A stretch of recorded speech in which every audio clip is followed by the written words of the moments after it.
ನಮಸ್ಕಾರ ವೀಕ್ಷಕರೇ, ಅನ್ನದಾತ ಕಾರ್ಯಕ್ರಮಕ್ಕೆ ಸ್ವಾಗತ. ನಾನು ಸೌಮ್ಯ ಮಳಲಿ. ಇಂದಿನ ದಿನಗಳಲ್ಲಿ ಸರ್ಕಾರಿ ಕೆಲಸ ಸಿಕ್ಕರೆ ಸಾಕಪ್ಪ, ಲೈಫ್ ಸೆಟಲ್ ಆಗತ್ತೆ ಅಂತ ಕನಸು ಕಾಣೋರೇ ಜಾಸ್ತಿ. ಆದ್ರೆ ಇಲ್ಲೊಬ್ಬ ರೈತರಿದ್ದಾರೆ. ಡಿಪ್ಲೊಮಾ ಇಂಜಿನಿಯರಿಂಗ್ ಮಾಡಿ 23 ವರ್ಷಗಳ ಕಾಲ ಸರ್ಕಾರಿ ಕೆಲಸದಲ್ಲಿದ್ರು. ಆದ್ರೆ ಈ ಸರ್ಕಾರಿ ಕೆಲಸದಿಂದ ಬೇಸತ್ತ ಇವರು ಸರ್ಕಾರಿ ಕೆಲಸಕ್ಕೆ ಗುಡ್ ಬೈ ಹೇಳಿ ಇಂದು ಅಪ್ಪಟ ಕೃಷಿಕರಾಗಿದ್ದಾರೆ. ಅಷ್ಟೇ ಅಲ್ಲ, ಸಮಗ್ರ ಕೃಷಿಯನ್ನ ಅಳವಡಿಸಿಕೊಂಡು ಕೈ ತುಂಬಾ ಆದಾಯವನ್ನ ಪಡಿತಾ ಇದ್ದಾರೆ. ಅರೆ ಯಾರಪ್ಪ ಇದು, ಇರೋ ಸರ್ಕಾರಿ ಕೆಲಸ ಬಿಟ್ಟು ಕೃಷಿ ಮಾಡ್ತಾ ಇರೋ ಅಪರೂಪದ ರೈತ ಅಂತೀರಾ? ಈ ಸ್ಟೋರಿ ನೋಡಿ. ವರುಣನ ಅವಕೃಪೆಯಿಂದಾಗಿ ಬೆಳಗಾವಿಯ ರೈತರು ಬೆಳೆಗಳ ನಾಶದಿಂದಾಗಿ ಕಂಗಾಲಾಗಿದ್ದಾರೆ. ಆದ್ರೆ ಇಲ್ಲೊಬ್ಬ ರೈತರಿದ್ದಾರೆ. ಮಳೆ ಬಂದು ನೆರೆ ಆದ್ರೂ ಕೂಡ ಎದೆಗುಂದದೆ ಸಮಗ್ರ ಕೃಷಿ ಮಾಡ್ತಾ ನೆಮ್ಮದಿಯ ಬದುಕನ್ನ ಕಟ್ಕೊಂಡಿದ್ದಾರೆ. ಹೇಗೆ ಜಮೀನಿನಲ್ಲಿ ಕೆಲಸ ಮಾಡ್ತಾ ಇರೋ ವ್ಯಕ್ತಿಯ ಹೆಸರು ರತ್ನಪ್ಪಣ್ಣ ಗೋಣಿ ಅಂತ. ಕುಂದಾನಗರಿ, ಬೆಳಗಾವಿ ಜಿಲ್ಲೆಯ ಗೋಕಾಕ್ ತಾಲೂಕಿನ ಹೂಲಿಕಟ್ಟಿ ಗ್ರಾಮದವರು. ಮೂಲತಃ ಕೃಷಿ ಕುಟುಂಬದ ಹಿನ್ನೆಲೆಯವರಾದ್ರೂ ಕೂಡ ಡಿಪ್ಲೊಮಾ ಇಂಜಿನಿಯರಿಂಗ್ ಪದವಿ ಮುಗಿಸಿ ಸರ್ಕಾರಿ ಕೆಲಸದಲ್ಲಿದ್ರು. 23 ವರ್ಷಗಳ ಕಾಲ ಸರ್ಕಾರಿ ನೌಕರಿಯಲ್ಲಿದ್ದ ರತ್ನಪ್ಪಣ್ಣ ಮನಸ್ಸು ಮಾಡಿದ್ರೆ ಎಸಿ ರೂಮ್ನಲ್ಲಿ ಕೂತು ಕೈ ತುಂಬಾ ಸಂಬಳವನ್ನ ಎಣಿಸಬಹುದಾಗಿತ್ತು. ಆದ್ರೆ ಕೃಷಿಯ ಸೆಳೆತದಿಂದಾಗಿ ಸರ್ಕಾರಿ ಕೆಲಸಕ್ಕೆ ಗುಡ್ ಬೈ ಹೇಳಿ ಇಂದು ಅಪ್ಪಟ ಕೃಷಿಕರಾಗಿ ಬದಲಾಗಿದ್ದಾರೆ.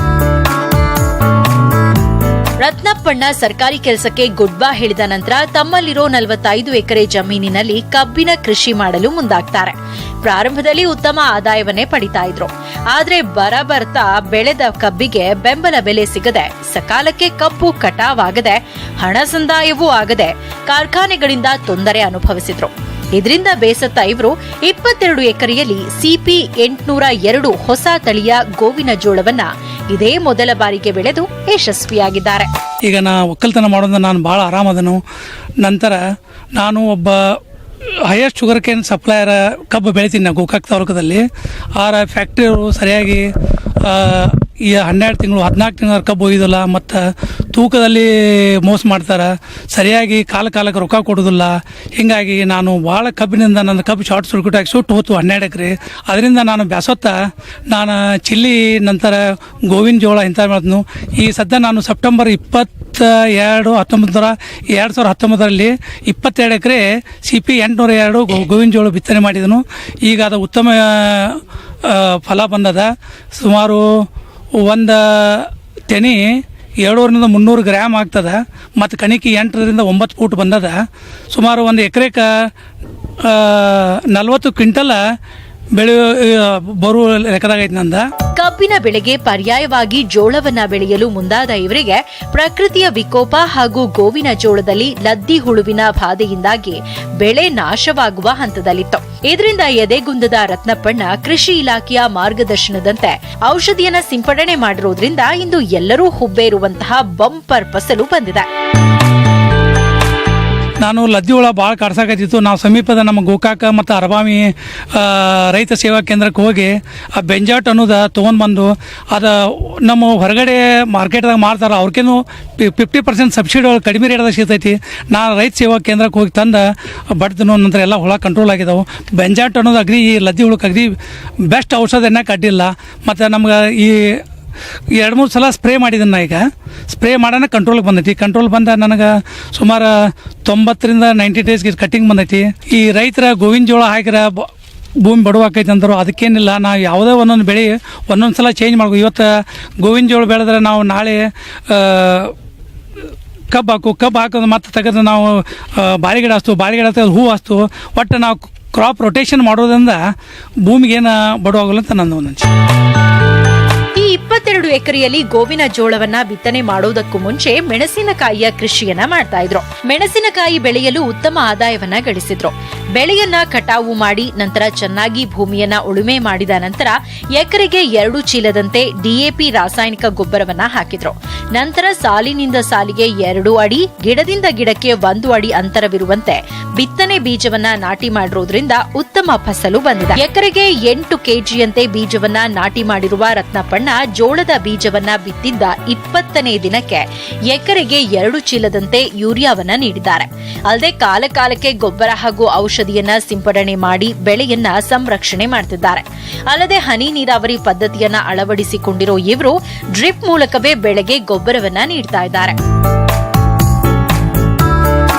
ಮೊದಲ ಭೂಮಿ ಸಿದ್ಧತೆ ಮಾಡ್ಕೋಬೇಕಾರೆ ನಾನು ಮೆಣಸಿ ಗಿಡ ಹಚ್ಚೀನಿ. ಮೆಣಸಿ ಗಿಡದ ಎಲ್ಲ ಮಲ್ಚಿಂಗ್ ಪೇಪರ್ ಎಲ್ಲ ತೆಗೆದು ಅದನ್ನೆಲ್ಲ ತೆಗೆದು ಹೋಗೋದು, 2 ಸಲ ರೂಟ್ರು ಹೊಡೆದು ಎತ್ತುಗಳಿಂದ ನಂತರ ಸಾಲು ಬಿಟ್ಟು ಮನುಷ್ಯರಿಂದ ಎಲ್ಲ ಕೈಗಳು ಹಾಕಿಸಿ ನಂತರ ಎಲ್ಲ ನಾವು ಒಂದು ಎಕರೆಗೆ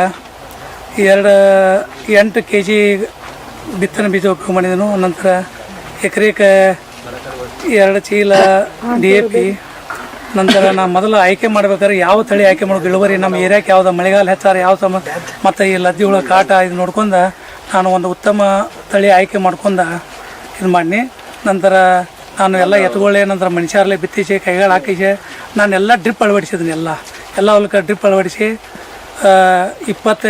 ಬಿತ್ತಿದ 20 ದಿವಸಕ್ಕೆ ಗೊಂಜಾಳ 20 ದಿವಸ ಬಂದದಕ್ಕೆ 2 ಸಲ ಎಡೆ ಹೊಡೆದ್ನಿ. 2 ಸಲ ಎತ್ತುಗಳು ಎಡೆ ಹೊಡೆದು 20ನೇ ದಿವಸಕ್ಕೆ ಯೂರಿಯಾ ಸ್ಪ್ರೇ ಮಾಡಿ ಮತ್ತು ನೀರು ಕೊಟ್ಟು ಮತ್ತು ಆಮೇಲೆ ತುರಾಗಿ ಬಂದಾಗ ಪೊಟ್ಯಾಶು ಪ್ಲಸ್ ಯೂರಿಯಾ ಸ್ಪ್ರೇ ಮಾಡಿದ್ದು. ಹಿಂಗಾಗಿ ನಮಗೆ ಉತ್ತಮ ಇಳುವರಿ ಬರೋಕ್ಕೆ ಮೇನ್ಕ ನಾನು ಎಲ್ಲ ಟೈಮ್ ಟು ಟೈಮ್ ಎಲ್ಲ ಅದಕ್ಕೆ ಏನು ಸಿಂಪರಣೆ ಮಾಡಬೇಕು, ಏನು ಔಷಧ ಉಪಚಾರ ಏನು ಮಾಡ್ಬೇಕಂದ್ರೆ ಮಾಡಿದ್ರಿಂದ ಒಂದು ಉತ್ತಮ ಇಳುವರಿ ಬಂದಕ್ಕೆ ನನಗೊಂದು ಎಕರೆಗೆ 15,000 ಖರ್ಚು ಮಾಡಿ ಜೋಳದ ಕೃಷಿ ಮಾಡ್ತಾ ಇರೋ ರತ್ನಪ್ಪಣ್ಣ ಎಕರೆಗೆ 40 ಕ್ವಿಂಟಾಲ್ ಇಳುವರಿ ಪಡಿತಾ ಇದ್ದು ಸರಾಸರಿ 80,000 ರೂಪಾಯಿ ಆದಾಯ ಬರುವ ನಿರೀಕ್ಷೆಯಲ್ಲಿದ್ದಾರೆ. ಕೇವಲ ಒಂದೇ ಬೆಳೆಗೆ ಜೋತು ಬೀಳದೆ ಬೆಳೆಗಳನ್ನ ಪರಿವರ್ತನೆ ಮಾಡೋದ್ರಿಂದ ಕಡಿಮೆ ಖರ್ಚಿನಲ್ಲಿ ಹೆಚ್ಚಿನ ಆದಾಯವನ್ನ ಪಡೆಯಬಹುದಲ್ಲದೆ ರೈತರು ಆತ್ಮಹತ್ಯೆ ಮಾಡಿಕೊಳ್ಳುವಂತಹ ಪರಿಸ್ಥಿತಿ ಬರಲ್ಲ ಅಂತಾರೆ ಈ ರತ್ನಪ್ಪಣ್ಣ. ರೈತರ ಆತ್ಮಹತ್ಯೆ ಮಾಡ್ಕೋತಾರೆ. ಆತ್ಮಹತ್ಯೆ ಎಂದೂ ಮಾಡ್ಕೋಬಾರ್ದು. ನಾ ರೈತರಲ್ಲಿ ವಿನಂತಿ ಮಾಡ್ಕೋತ, ಯಾಕಂದ್ರೆ ಇವ್ರು ಅಲ್ಲಿ ಕಟ್ಟಿ ಕುಂಡ್ರದ ಅದನ್ನ ಕುಂಡ್ರದ ನನಗೆ ಆಳ ಸಿಗಂಗಿಲ್ಲ, ಆತ ಸಿಗಂಗಿಲ್ಲ ಅನ್ಬಾರ್ದು. ಈಗ ಡ್ರಿಪ್ ಇರಿಗೇಷನ್ ಎಂತೆಂಥ ಸಬ್ಸಿಡಿ ಒಳಗೆ ಸಿಗ್ತದೆ, ಸಬ್ಸಿಡಿ ಒಳಗೆ ಸಿಗೋದನ್ನ ಉಪಯೋಗ ಮಾಡ್ಕೊಂಡು ಸುಳ್ಳು ಕಾಲ ಹರಣ ಮಾಡಬಾರ್ದು. ನಂತರ ಈಗ ಎಲ್ಲ ಹೊಸ ಬೆಳೆ ಬಂದಾವ, ಹೊಸ ಸಿಸ್ಟಮ್ ಬಂದದ, ಅದನ್ನೆಲ್ಲ ಉಪಯೋಗ ಮಾಡ್ಕೊಂಡು ರೈತರು ಉತ್ತಮ ತರ ಬೆಳೆದು ಆತ್ಮಹತ್ಯೆ ಮಾಡ್ಕೊಳಕ್ ಹೋಗ್ಬಾರ್ದು. ಪ್ರವಾಹ ಪರಿಸ್ಥಿತಿಯಲ್ಲೂ ಕೂಡ ಸಾಕಷ್ಟು ಮುಂಜಾಗ್ರತಾ ಕ್ರಮಗಳನ್ನು ಅನುಸರಿಸಿ ಗೋವಿನ ಜೋಳದ ಕೃಷಿಯಲ್ಲಿ ಯಶಸ್ವಿಯಾಗಿದ್ದಾರೆ ರತ್ನಪ್ಪಣ್ಣ. ಇದೀಗ ಇವರ ಜಮೀನಿನಲ್ಲಿ ಬೆಳೆದು ನಿಂತಿರೋ ಜೋಳವನ್ನ ನೋಡಲು ಸ್ಥಳೀಯ ರೈತರಲ್ಲದೆ ವಿದೇಶದಿಂದಲೂ ರೈತರು ಬಂದು ವೀಕ್ಷಣೆ ಮಾಡ್ತಿದ್ದಾರೆ. ಅಲ್ಲದೆ ತಮ್ಮ ಜಮೀನಿಗೆ ಭೇಟಿ ನೀಡೋ ರೈತರಿಗೆ ಮಾಹಿತಿ ಹಾಗೂ ಮಾರ್ಗದರ್ಶನವನ್ನು ನೀಡುತ್ತಿದ್ದಾರೆ. ವ್ಯವಸಾಯದಲ್ಲಿ ಈ ಭಾಗದಲ್ಲಿ ಅತ್ಯಂತ ಇಚ್ಛಾಶಕ್ತಿಯನ್ನು ಪ್ರದರ್ಶಿಸಿ ಯಾವುದೇ ಬೆಳೆ ಇರಬಹುದು. ಇವತ್ತು ಅವ್ರು ನಾವು ಹಿಂದೆ ಬಾಳೆ ಬೆಳೆ ಇರ್ಬೋದು, ಮೆಣಸಿನಕಾಯಿ ಇರ್ಬೋದು, ಕಬ್ಬ ಇರ್ಬೋದು. ಇವತ್ತು CP 802 ಅನ್ನುವಂಥ ಒಂದು ತಳಿಯನ್ನು ಆಯ್ಕೆ ಮಾಡಿಕೊಂಡು ಇವತ್ತು ಬೆಳಗಾಂ ಜಿಲ್ಲೆಯಲ್ಲಿ ಭಾಳಷ್ಟು ಮಳೆಯಿಂದ ಭಾಳಷ್ಟು ಭೂಮಿಗಳು ಇನ್ನೂ ತನಕ ನಮ್ಮ ಕೈ ಬರ್ತಾ ಇಲ್ಲ. ಅಂಥ ಒಂದು ಸಂದಿಗ್ಧ ಸ್ಥಿತಿಯಲ್ಲೂ ಸಹ ಕೂಡ ಅವರ ಮುತುವರ್ಜಿಯನ್ನು ವಹಿಸಿ ಈ CP 802 ಅನ್ನುವಂಥ ಒಂದು ತಳಿಯನ್ನು ಆಯ್ಕೆ ಮಾಡಿ ಅದನ್ನು ಸಮರ್ಪಕವಾಗಿ ಬಿತ್ತನೆ ಮಾಡೋದರ ಜೊತೆಗೆ ಇವತ್ತು ಕಳೆ ನಾಶ ಇರ್ಬೋದು, ಅದರ ಜೊತೆಗೆ ಅದು ಬೆಳೆಯುವ ಪ್ರಮಾಣ ಇವತ್ತು ಭಾಳಷ್ಟು ಪ್ರಾರಂಭಿಕ ಹಂತದಲ್ಲಿ ಗೋವಿನ ಜೋಳಕ್ಕೆ ಲದ್ದೆ ಹುಳಿ ಕಾಟದಿಂದ ಭಾಳಷ್ಟು ಜನ ಹರಿಗಿದಂಥ ಉದಾಹರಣೆಗಳನ್ನು ಸಹ ನಾವು ನೋಡಿದ್ದೀವಿ. ಅಂಥವು ಎಲ್ಲವನ್ನು ನೀಗಿ ಇವತ್ತು ಉತ್ತಮವಾದಂತಹ ಬೆಳೆಯನ್ನು ಬೆಳೆಯೋದ್ರ ಜೊತೆಗೆ ಭಾಳಷ್ಟು ರೈತರಿಗೆ ಇವರು ಮಾದರಿಯಾಗಿ ಹೊರಹೊಮ್ಮಿದ್ದಾರೆ. ಜೋಳದ ಕೃಷಿಯಲ್ಲಿ ಯಶಸ್ವಿಯಾಗಿರೋ ರತ್ನಪ್ಪಣ್ಣ ಈ ಜೋಳದ ಕೃಷಿಯ ಜೊತೆಗೆ 12 ಎಕರೆಯಲ್ಲಿ ಬಾಳೆ ಕೃಷಿ ಮಾಡ್ತಿದ್ದಾರೆ. G9 ತಳಿಯ 12,000 ಹೈಬ್ರಿಡ್ ತಳಿಯ ಬಾಳೆ ಗಿಡವನ್ನ ನಾಟಿ ಮಾಡಿ ಪೋಷಣೆ ಮಾಡ್ತಿದ್ದಾರೆ. ಈ ಬಾಳೆ ಕೃಷಿಗೂ ಕೂಡ ಹನಿ ನೀರಾವರಿಯನ್ನ ಅಳವಡಿಸಿಕೊಂಡಿರುವ ಇವರು ಡ್ರಿಪ್ ಮೂಲಕವೇ ಬಾಳೆ ಗಿಡಗಳಿಗೆ ಕಾಲಕಾಲಕ್ಕೆ ಗೊಬ್ಬರವನ್ನ ನೀಡುತ್ತಿದ್ದಾರೆ. ಹೀಗೆ ಕಾಲಕಾಲಕ್ಕೆ ಗೊಬ್ಬರ ಹಾಗೂ ನೀರನ್ನ ನೀಡೋದ್ರಿಂದ ಉತ್ತಮ ಇಳುವರಿ ಬಂದಿದ್ದು ಒಂದು ಗೊನೆ 20 ಕೆಜಿಯಷ್ಟು ತೂಕ ಹೊಂದಿದೆ. ಈಗಾಗಲೇ ಉತ್ತಮ ಇಳುವರಿ ಬಂದಿದ್ದು ಬಾಳೆಗೊನೆಯನ್ನೇ ಕಟಾವು ಮಾಡಿ ನೀರಿನಲ್ಲಿ ತೊಳೆದು ಮಾರಾಟ ಮಾಡ್ತಿದ್ದಾರೆ. ಈಗಾಗಲೇ ಮುಕ್ಕಾಲು ಭಾಗ ಕಟಾವಾಗಿದ್ದು ಒಟ್ಟಾರೆ 12 ಎಕರೆಯ ಬಾಳೆ ಕೃಷಿಯಲ್ಲಿ ವರ್ಷಕ್ಕೆ 30 ಲಕ್ಷ ಆದಾಯವನ್ನ ಪಡಿತಾ ಇದ್ದಾರೆ. G9 ಬಾಳೆ ಲವಣಿ ಮಾಡಿದ್ದೀನಿ. 12 ಎಕರೆ ಲವಣಿ ಮಾಡಿದನು. ಅದ ನಾ ಸಾಲಿಂದ ಸಾಲಿಗೆ 6-4 ಇಟ್ಟಿದ್ದೀನಿ. 6-4 ಇಟ್ಟ ಎಕರೆಗೆ 16,100 ಒಂದು ಸಸಿ ಕುಣಿಸಿದ್ದೀನಿ ರೀ. ಟೋಟಲ್ ನಾವು ಒಟ್ಟು 12 ಎಕರೆದಾಗ 18,000 ಸಸಿ G9 ನಾನು ಜಳಗಾವ್ ತರಿಸಿ ಎಲ್ಲ ಹಚ್ಚಿದ್ರಿ. ನಂತರ ನಾನು ಇದಕ್ಕೆಲ್ಲ ಮುಖ್ಯವಾಗಿ ಅಂದ್ರೆ ನಾನು ಡ್ರಿಪ್ ಮಾಡ್ಕೊಂಡ್ರಿ. ಮತ್ತು ಡ್ರಿಪ್ ಮಾಡ್ಕೊಂಡ ನಾನು ಎಲ್ಲ ಪ್ರತಿ ಗೊಬ್ಬರನೂ ಎಲ್ಲನೂ ಡ್ರಿಪ್ನಲ್ಲೇ ವಾಟರ್ ಸೊಲ್ಯುಬಲಲ್ಲೇ ಬಿಡ್ತೀನಿ ರೀ. ನಂತರ ನಂದು ಹೋದ ವರ್ಷ ಅಕ್ಟೋಬರ್ 7-8 2018 ಲವಣಿ ಮಾಡೀನಿ ರೀ. ನಂದು 11-12 ತಿಂಗಳ ಕಟಿಂಗ್ ಚಾಲು ಆಯ್ತು. ಈ ಸದ್ಯ ಕಟಿಂಗು ಇನ್ನೂ ಚಾಲು ಐತಿ. ನಂದು ಸುಮಾರು ಆದಾಯ ಒಂದು 45 ಲಕ್ಷ ರೂಪಾಯಿ ಆದಾಯ ಬಂದ, ಇನ್ನೂ ಸ್ವಲ್ಪ ಬರೋದ್ರಾಗ ಐತ್ರಿ. ಸುಮಾರು ನಾನು ಒಂದು 15 ಲಕ್ಷ ರೂಪಾಯಿ ಖರ್ಚು ಮಾಡೀನಿ. ಸುಮಾರು ನನಗೆ ನಿವ್ವಳ ಒಂದು 12 ಎಕರೆಗೆ ಒಂದು 30 ಲಕ್ಷ ರೂಪಾಯಿ ನೆಟ್ ಲಾಭ ಆಗೈತಿ. ಕಬ್ಬಿನಕ್ಕಿಂತ ನನಗೆ ಇದು ಭಾಳ ಒಳ್ಳೆಯ ಲಾಭ ಆಗೈತಿ. ನಂತರ ನನಗೆ ಲೇಬರ್ದು ಖರ್ಚು ಕಡಿಮೆ ಐತಿ. ಹೀಗಾಗಿ ನಾನು ಮತ್ತೆಲ್ಲ ಇವಕ್ಕೆ ಪ್ರತಿಯೊಂದು ಗಿಡಕ್ಕೆ ಒಂದೊಂದು ಬಿಟ್ಟು ಸಗಣಿ ಗೊಬ್ಬರ ಹಾಕಿದ್ದೀನಿ ರೀ. ಸಗಣಿ ಗೊಬ್ಬರ ಹಾಕಿ ಏನಂದ್ರೆ ಎಲ್ಲ ಪವಟ್ರೆಲ್ಲ ಹೊಡೆದು ಮುಚ್ಚೆ ಎಲ್ಲ ಡ್ರಿಪ್ಲೆ ಫಸ್ಟ್ ಕ್ಲಾಸ್ ನೀರು ಮಾಡಿದ್ರೆ ನಾನು ಒಂದಂದ್ರೆ ನಂದು ಭಾಳ ಜಮೀನು ಇರೋದ್ರಿಂದ ನಾನು ಎಲ್ಲ ಡ್ರಿಪ್ ಮುಖಾಂತರ ಎಲ್ಲ 50 ಎಕರೆ ಹೊಲಕ್ಕೆಲ್ಲ ಡ್ರಿಪ್ ಮುಖಾಂತರ ನಾವು ಒಂದು ಸನಿಕೆ ಹೊಡೆದು ಎಲ್ಲೂ ನೀರು ಹಾಸಂಗಿಲ್ಲ. ನಂತರ ಎಲ್ಲ ಡ್ರಿಪ್ ಮುಖಾಂತರ ಮಾಡಿ ನಾನು ಒಬ್ಬ 50 ಎಕರೆ ನೀರಾವರಿ ಕಂಟ್ರೋಲ್ ಮಾಡ್ತಾನಂತ ಹೇಳಕ್ಕೆ ನನಗೆ ಹೆಮ್ಮೆ ಆಗ್ತದೆ. ಸಮಗ್ರ ಕೃಷಿಯನ್ನ ಅಳವಡಿಸಿಕೊಂಡು ಕೃಷಿ ಮಾಡ್ತಾ ಇರೋ ರತ್ನಪ್ಪಣ್ಣ ಅಲ್ಪಾವಧಿಯ ಬೆಳೆಯಾಗಿ ಚೆಂಡು ಹೂವಿನ ಕೃಷಿಯನ್ನು ಯಶಸ್ವಿಯಾಗಿ ಮಾಡ್ತಿದ್ದಾರೆ. 5 ಎಕರೆಯಲ್ಲಿ ಹೈಬ್ರಿಡ್ ತಳಿಯ ಕೆಂಪು ಹಾಗೂ ಹಳದಿ ಬಣ್ಣದ ಚೆಂಡು ಹೂವಿನ ಗಿಡವನ್ನ ನಾಟಿ ಮಾಡಿದ್ದಾರೆ. ಅಲ್ಲದೆ ಈಗಾಗಲೇ ಗಿಡದ ತುಂಬಾ ಹೂ ಬಿಡೋಕೆ ಪ್ರಾರಂಭವಾಗಿದ್ದು ಈ ಚೆಂಡು ಹೂವಿನ ಕೃಷಿಯಿಂದಲೂ ಉತ್ತಮ ಆದಾಯವನ್ನ ಪಡಿತಾ ಇದ್ದಾರೆ. ಕೈಗೆ ಬಂದ ಕಬ್ಬಿನ ಫಸಲು ಬೆಂಕಿಯ ಅನಾಹುತದಿಂದ ನಾಶವಾದಾಗ ಧೃತಿ ಕೆಡದೆ ಕಬ್ಬಿಗೆ ಪರ್ಯಾಯ ಬೆಳೆಯಾಗಿ ಜೋಳದ ಕೃಷಿ ಮಾಡ್ತಾ ಯಶಸ್ವಿಯಾಗಿದ್ದಾರೆ ಈ ರತ್ನಪ್ಪಣ್ಣ. ಅಲ್ಲದೆ ಸಮಗ್ರ ಕೃಷಿಯನ್ನ ಅಳವಡಿಸಿಕೊಂಡಿರೋ ಇವರು ಬಾಳೆ, ಚೆಂಡು ಹೂವಿನ ಕೃಷಿ ಮಾಡ್ತಾ ಲಕ್ಷ ಆದಾಯವನ್ನ ಪಡಿತಾ ಇದ್ದಾರೆ. ಆದ್ರೆ 45 ಎಕರೆಯ ಭೂಮಿಗೆ ಗೊಬ್ಬರವನ್ನ ಪೂರೈಕೆ ಮಾಡಬೇಕು ಅಂದ್ರೆ ತಮಾಷೆ ಮಾತಲ್ಲ. ಹಾಗಾದ್ರೆ ರತ್ನಪ್ಪಣ್ಣ ತಮ್ಮ ಬೆಳೆಗಳಿಗೆ ಗೊಬ್ಬರವನ್ನ ನೀಡಲು ಯಾವ ವ್ಯವಸ್ಥೆಯನ್ನ ಮಾಡ್ಕೊಂಡಿದ್ದಾರೆ ಗೊತ್ತಾ? ಹೇಳ್ತೀವಿ ಬ್ರೇಕ್ ಆದ್ಮೇಲೆ. 45 ಎಕರೆಯಲ್ಲಿ ಯಶಸ್ವಿಯಾಗಿ ಸಮಗ್ರ ಕೃಷಿ ಮಾಡ್ತಾ ಇರೋ ರತ್ನಪ್ಪಣ್ಣ ಬೆಳೆಗಳಿಗೆ ಗೊಬ್ಬರವನ್ನ ನೀಡೋ ಸಲುವಾಗಿ ಹೈನುಗಾರಿಕೆಯನ್ನ ಮಾಡ್ತಾ ಇದ್ದಾರೆ. ಹಸು ಎಮ್ಮೆಗಳಿಂದ ಬರೋ ಸಗಣಿ ಗಂಜಲವನ್ನ ಶೇಖರಣೆ ಮಾಡಿ ಕಾಲಕಾಲಕ್ಕೆ ಬೆಳೆಗಳಿಗೆ ನೀಡ್ತಾ ಇರೋದ್ರಿಂದ ಉತ್ತಮ ಇಳುವರಿಯನ್ನ ಪಡಿತಾ ಇದ್ದಾರೆ. ಹಾಗಾದ್ರೆ ರತ್ನಪ್ಪಣ್ಣ ಯಾವ ತಳಿಯ ಹಸುಗಳ ಸಾಕಾಣಿಕೆ ಮಾಡ್ತಾ ಇದ್ದಾರೆ, ಹೈನುಗಾರಿಕೆಯಿಂದ ಎಷ್ಟು ಆದಾಯ ಗಳಿಸ್ತಾ ಇದ್ದಾರೆ ಅನ್ನೋ ಡೀಟೇಲ್ಸ್ ಇಲ್ಲಿದೆ ನೋಡಿ. 45 ಎಕರೆಯ ಜಮೀನಿನಲ್ಲಿ ಕೃಷಿ ಮಾಡೋದಕ್ಕೆ ಇರೋ ಸರ್ಕಾರಿ ಕೆಲಸ ಬಿಟ್ಟು ಬಂದ ತಕ್ಷಣ ಮೊದಲು ಪ್ರಾರಂಭ ಮಾಡಿದ್ದೇ ಹೈನುಗಾರಿಕೆ. ಭೂಮಿಯ ಫಲವತ್ತತೆಯನ್ನ ಕಾಪಾಡಲು ಬೆಳೆಗಳಿಗೆ ಗೊಬ್ಬರವನ್ನ ನೀಡುವ ಸಲುವಾಗಿ ಶೆಡ್ ನಿರ್ಮಾಣ ಮಾಡಿಕೊಂಡು ಹೈನುಗಾರಿಕೆಯನ್ನ ಯಶಸ್ವಿಯಾಗಿ ಮಾಡ್ತಿದ್ದಾರೆ ರತ್ನಪ್ಪಣ್ಣ. ಪ್ರತ್ಯೇಕವಾಗಿ 2 ಶೆಡ್ ನಿರ್ಮಾಣ ಮಾಡಿಕೊಂಡು ಹೈನುಗಾರಿಕೆ ಮಾಡ್ತಾ ಇರೋ ರತ್ನಪ್ಪಣ್ಣ 15 ಮುರ್ರಾ, 20 ಜೆರ್ಸಿ ಸೇರಿದಂತೆ 75 ರಾಸುಗಳನ್ನ ಸಾಕಾಣಿಕೆ ಮಾಡ್ತಿದ್ದಾರೆ. ಕೊಟ್ಟಿಗೆ ಗೊಬ್ಬರ ಸ್ವಲ್ಪ ಪ್ರಾಬ್ಲಮ್ ಆಗೈತ್ರಿ. 50 ಎಕರೆಗೆ ಗೊಬ್ಬರ ತೊಗೊಂಬರೋದ್ರು ಅಲ್ಲಿ ಹಳ್ಳಿ ಹೋಗೋದು ಇಲ್ಲಿ ಹಳ್ಳಿಗೆ ಹೋಗೋದು ಮತ್ತು ಭಾಳ ತುಟ್ಟು ಹೇಳಕತ್ರು. ಅದಕ್ಕೆ ನಾ ಏನು ಮಾಡಿ ಸ್ವಂತ ಏನಾರ ಒಂದು ಇದಕ್ಕೆ ಉಪಾಯ ಹುಡುಕ್ಬೇಕಂತೇಳಿ ಒಂದು ಡೈರಿ ಚಾಲು ಮಾಡ್ಬೇಕಂತೇಳಿ 2008ರಲ್ಲಿ ಒಂದು 100/80 ಶೆಡ್ ಚಾಲು ಮಾಡಿ ಅದ್ರಾಗ ಒಂದು 28 ಎಮ್ಮೆಗಳು ಕಟ್ಟುವಂಥ ಪ್ಲಸ್ ಒಂದು ಗೋಡೌನ್ ಮೇವಿಗೆ ಹತ್ತಿಗಳ ಹಿಂಡಿ ಅಂತ ಸ್ಟಾಕ್ ಮಾಡೋಕೆ ಒಂದು ಶೆಡ್ ಕಟ್ಕೊಂಡು ನಾನು 2008ರಲ್ಲಿ ಹರಿಯಾಣಕ್ಕೆ ಹೋಗಿ 28 ಎಮ್ಮೆಗಳು ತೊಗೊಂಬನ್ನಿ. ತದನಂತರ ಅದು ಒಂದು ಲಾಭದಾಯಕ ಆಗೋಣ ಹಂತವಾಗಿ ನಾನು 200 ಎಮ್ಮೆಗಳು ಶೆಡ್ ಮಾಡ್ಕೊಂಡ. ಆಳುಗಳ ಜೊತೆ ಆಳಾಗಿ ದುಡಿತಾ ಇರೋ ರತ್ನಪ್ಪಣ್ಣ ಕೊಟ್ಟಿಗೆಯನ್ನ ಸ್ವಚ್ಛ ಮಾಡಿ ಪ್ರತಿನಿತ್ಯ ಹಸುಗಳ ಮೈ ತೊಳೆದು ಬಹಳ ಮುತುವರ್ಜಿಯಿಂದ ಸಾಕಣೆ ಮಾಡ್ತಿದ್ದಾರೆ. ಪ್ರತಿದಿನ ಬೆಳಗ್ಗೆ 4 ಗಂಟೆಗೆ ಮತ್ತು ಮಧ್ಯಾಹ್ನ 4 ಗಂಟೆಗೆ ಹೀಗೆ 2 ಬಾರಿ ರಾಸುಗಳಿಗೆ ಮೇವನ್ನ ನೀಡ್ತಾರೆ. ಅಲ್ಲದೆ ಒಣಮೇವಿನ ಜೊತೆಗೆ ತಮ್ಮ ಜಮೀನಿನಲ್ಲೇ ಬೆಳೆದಿರೋ ಹುಲ್ಲನ್ನ ತಂದು ಮಿಷನ್ನಿಂದ ಕಟ್ ಮಾಡಿ ರಾಸುಗಳಿಗೆ ಆಹಾರವಾಗಿ ನೀಡ್ತಾ ಪೋಷಣೆ ಮಾಡ್ತಿದ್ದಾರೆ. ಬೆಳಗ್ಗೆ 4 ಗಂಟೆಗೆ ಒಂದ್ಸಲ ಮೇವು ಹಾಕೋರಿ, ಆಮೇಲೆ ಮತ್ತು ಸಾಯಂಕಾಲ 4 ಗಂಟೆಗೆ ಒಂದು ಸಲ ಮೇವು ಹಾಕೋರಿ. ಅದ್ರ ಜೋಡಿ ಪ್ರತಿ ಎಮ್ಮಿಗೆ ಒಂದು 3 kg ಹತ್ತಿಕಾಳು ಹಿಂಡಿ, ನಂತರ ಆಕಳಿದ್ದು ಅಂದ್ರೆ ನಾವು ಗೋಳಿ ಪೆಂಡ್ ಹಾಕೋರಿ. ಅದಕ್ಕೆ ಹಂತವಾಗಿ ಕರುಗಳಿಗೂ ಸ್ವಲ್ಪ ಹಾಕೋರಿ. ನಾವು 200 ಎಮ್ಮೆಗಳು ಚಾಲೋ 200 ಎಮ್ಮೆಗಳು ಮಾಡಿದ್ರಿ. ಈಗೇನಾದ್ರಿ ನಡು ಸ್ವಲ್ಪ ನೀರಿಂದ ಶಾರ್ಟೇಜ್ ಆಗೋಣ, ಆಮೇಲೆ ನಾವು ಹಂತವಾಗಿ ಅವ್ನು ಮಾರ್ಕೊಂಡ ಈ ಸದ್ಯ ನನ್ನ ಹತ್ತಿರ ಒಂದು 20 ಎಮ್ಮೆ, ಅದ್ರಾಗ 20 ಎಮ್ಮೆಯಲ್ಲಿ ಒಂದು 6 ಜಾಫ್ರ ಅದಾವ್ರಿ, ಒಂದು 14 ಮುರ ಅದಾವ್ರಿ, ನಂತರ 20 ಆಕಳು ಅದಾವ್ರಿ. ಇದ್ರಾಗ ಒಂದು ಗೀರ ಆಕಳು ಐತಿ, ಒಂದು ದೇಶಿ ಐತಿ, ನಂತರ 2 HF ಅದಾವ, ನಂತರ ಜರ್ಸಿ ಒಂದು 14-15 ಅದಾವ್ರಿ. ಟೋಟಲ್ ಒಟ್ಟು ನನ್ನ ಕಡೆ ಕರುಗಳು ಹಿಡ್ಕೊಂಡ ಒಂದು 70 ದನಗಳು ಅದಾವ್ರಿ. ಅದಕ್ಕೆ ನಾವು ಪ್ರತಿದಿನ ಏನು ಮಾಡ್ತೀವಪ್ಪ ಅಂದ್ರೆ ಒಂದು ಒಣ ಮೇವಿದ್ರೆ 7 ರಿಂದ 8 kg ಕೊಡ್ತೀವಿ, ಹಸಿ ಮೇವಿದ್ರೆ 10 ರಿಂದ 12 kg. ಅದಕ್ಕೆ ಹಿಂಡಿ ಬೆಳಗ್ಗೆ ಒಂದು 3 ಕಿಲೋ, ಸಾಯಂಕಾಲ ಒಂದು 3 ಕಿಲೋ ಹಾಕೋರು.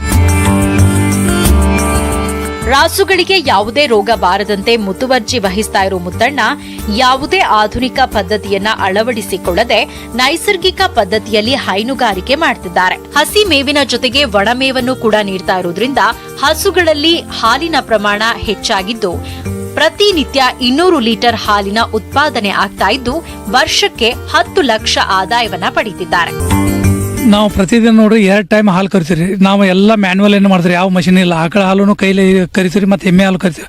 ಪ್ರತಿದಿನ ನಮ್ದು ಮುಂಜಾನೆ ಒಂದು 100 ಲೀಟ್ರ್ 110, ಸಾಯಂಕಾಲ ಒಂದು 110. ನಾವು ನಮ್ದೊಂದು ವೆಹಿಕಲ್ ಮಾಡಿದ್ರು ಸ್ವಂತ, ಒಂದು ಟಾಟಾ ಎಸ್ ಐತಿ. ಸುಮಾರು ನಾವು ಒಂದು 25 ಕಿಲೋಮೀಟ್ರ್ ಹೋದ ಕೊಡ್ತೀವಿ. ಅದಕ್ಕೆ ನಮ್ಗೆ ಅಂತರ ವಾತುಕತೆ ಹೇಳಿ ಒಂದು ಪ್ರತಿ ಲೀಟ್ರಿಗೆ ₹1.20 ಹಾಲು ಕೊಡ್ತಾರೆ. ಮತ್ತು ನಮ್ಮ ದಿವಸ ಬೆಳಗ್ಗೆ ಮುಂಜಾನೆ ಮನೆಗೂ ಹಾಲು ಹಾಕವ್ರಿ. ಅದರಿಂದ ನಮಗೆ ಸುಮಾರು ತಿಂಗಳಿಗೆ 2,10,000 ₹20,000 ರೊಕ್ಕ ಬರ್ತೈತೆ. ನೀವು ತಿಂಗಳ 2,20,000. ಅದರ ನಮಗೊಂದು ಸುಮಾರು 60,000 ರಿಂದ 70,000 ಪ್ರತಿ ತಿಂಗಳು ಉಳಿತೈತ್ರಿ. ಅದರಿಂದ ನಮ್ಗೆ ವರ್ಷಕ್ಕೆ ಆದಾಯ ಅಂದ್ರೆ ವರ್ಷಕ್ಕೆ ಒಂದು ಅಂದಾಜು ಒಂದು 8 ರಿಂದ 10 ಲಕ್ಷ ರೂಪಾಯಿ ನಿವ್ವಳ ನಮ್ದು ಡೈರಿ ಲಾಭ ಐತ್ರಿ. ಹೈನುಗಾರಿಕೆಯಿಂದ ಉತ್ತಮ ಆದಾಯವನ್ನ ಪಡಿತಾ ಇರೋ ರತ್ನಪ್ಪಣ್ಣ ಹಸುಗಳ ಗಂಜಲ ಸಗಣಿಯನ್ನ ಶೇಖರಣೆ ಮಾಡಿ ಬಯೋಡೈಜೆಸ್ಟರ್ ಮೂಲಕ ಬೆಳೆಗಳಿಗೆ ನೀಡುತ್ತಿದ್ದಾರೆ. ಅಲ್ಲದೆ ವರ್ಷಕ್ಕೆ 2 ಬಾರಿ ಇದೇ ಕೊಟ್ಟಿಗೆ ಗೊಬ್ಬರವನ್ನ ನೀಡುವುದರಿಂದ ಉತ್ತಮ ಇಳುವರಿಯನ್ನ ಪಡೆದಿದ್ದಾರೆ. ನಾವು ಮುಂಜಾನೆ ನೋಡ್ರಿ 9 ಗಂಟೆಗೆ ಮೈ ತೊಳಿತೀರಿ. ಅಗದಿ ಸ್ವಚ್ಛಂಗೆ ಪ್ರೆಸರ್ಲೆಲ್ಲ ಮೈ ತೊಳಿತೀರಿ. ಮೈ ತೊಳೆದು ಏನೈತ್ರಿ, ಒಂದು ನಮ್ದು ಬಯೋಜೆಸ್ ಟ್ಯಾಂಕ್ ಐತಿ. ಸುಮಾರು ಒಂದು 5 ಫೂಟ್ ಗುಮ್ಮ, ಒಂದು 7 ಫೂಟ್ ಅಗಲ, ಒಂದು 50 ಫೂಟ್ ಉದ್ದದ ಐತ್ರಿ. ಸುಮಾರು ಒಂದು 7 ಮೋಟ್ರ್ 3 ತಾಸು ಕಂಟಿನ್ಯೂಸ್ ನಡೀತಿದ್ರಿ. ಸುಮಾರು ದಿವಸ ಒಂದು ಅರ್ಧ ಎಕರೆ ಗಂಜಲ್ ನೀರು ಹಾಯ್ತಿದ್ರಿ. ಅದರಂತೆ ವರ್ಷಕ್ಕೆ ನಮ್ದು ಸುಮಾರು 200 ರಿಂದ 225, 250 ಟ್ರ್ಯಾಕ್ಟರ್ ಗೊಬ್ಬರ ಹಾಕೈತಿ. ನಾವೇನು ಮಾಡ್ತೀವಿ, 50 ಎಕರೆ ಒಂದು 25 ಎಕರೆಗೆ ಹಾಕೋತ್ರಿ. ಮತ್ತು ಮರನೇ ವರ್ಷ ಆದಂಗೆ ಮತ್ತೊಂದು 20 ಹಾಕೊಂಡ ಅದನ್ನು ಅಗದಿ ಫಸ್ಟ್ ಕ್ಲಾಸ್ ಮೇಂಟೈನ್ ಮಾಡ್ಕೋತ ಬೆಳೆನೂ ಚಲೋ ಬರೋಂಗೆ ನಾವು ಗೊಬ್ಬರ ಎಲ್ಲ ಹಾಕೊಂಡು ಮಾಡ್ಕೊಂಡು ಹೋಗ್ರಿ. ಪ್ರತಿದಿನ ನಮ್ಮ ಭಯ ಒಟ್ಟು ದಿವಸ ಒಟ್ಟು ಮುಂಜಾನೆ ಬೆಳಗ್ಗೆ ಎದ್ಗಳಿಗೆ ಮೊದಲೆಲ್ಲ ಸಗಣಿ ತೆಗೆದು ಅವನ್ನೆಲ್ಲ ಸ್ವಚ್ಛ ಮಾಡಿ ಹಾಲೆಲ್ಲ ಹಿಂಡ್ಕೋತಾರೆ. ನಂತರ ಈ ಏನೈತಿಲ್ಲ ಹಿಂದ್ಗಡೆ ತೋರಿಸ್ತಂದ್ರೆ ಎಲ್ಲ ಇಲ್ಲೇ ಸ್ಟಾಕ್ ಮಾಡ್ತೀವಿ ನಾವು. ಸುಮಾರು ಇಲ್ಲೇ ಒಂದು 200 ಟ್ರ್ಯಾಕ್ಟರ್ ಗೊಬ್ಬರ ಐತ್ರಿ. ಇದನ್ನು ನಾವು ಪ್ರತಿ ವರ್ಷಕ್ಕೊಮ್ಮೆ ಏಪ್ರಿಲ್ ಮೇದಾಗ ಹೊಲಕ್ಕೆ ಹಾಕೊಂಡ ಎಲ್ಲ ಖಾಲಿ ಮಾಡಿ ಮತ್ತೆ ವರ್ಷ ಅಲ್ಲೇ ಉಪಯೋಗ ಮಾಡ್ಕೋತಾರೆ. ಕೃಷಿ ಮಾಡಲು ಸರ್ಕಾರಿ ಕೆಲಸ ಬಿಟ್ಟು ಬಂದ ರತ್ನಪ್ಪಣ್ಣ ಸಾಕಷ್ಟು ಕಷ್ಟಗಳನ್ನು ಎದುರಿಸಿ ಇಂದು ಒಬ್ಬ ಯಶಸ್ವಿ ರೈತರಾಗಿದ್ದಾರೆ. ಕೇವಲ ಒಂದೇ ಬೆಳೆಗೆ ಜೋತು ಬೀಳದೆ ಸಮಗ್ರ ಕೃಷಿ ಪದ್ಧತಿಯನ್ನ ಅಳವಡಿಸಿಕೊಂಡು ವರ್ಷದ ಎಲ್ಲಾ ಕಾಲದಲ್ಲೂ ಆದಾಯವನ್ನ ಪಡಿತಾ ಮಾದರಿ ರೈತರಾಗಿದ್ದಾರೆ.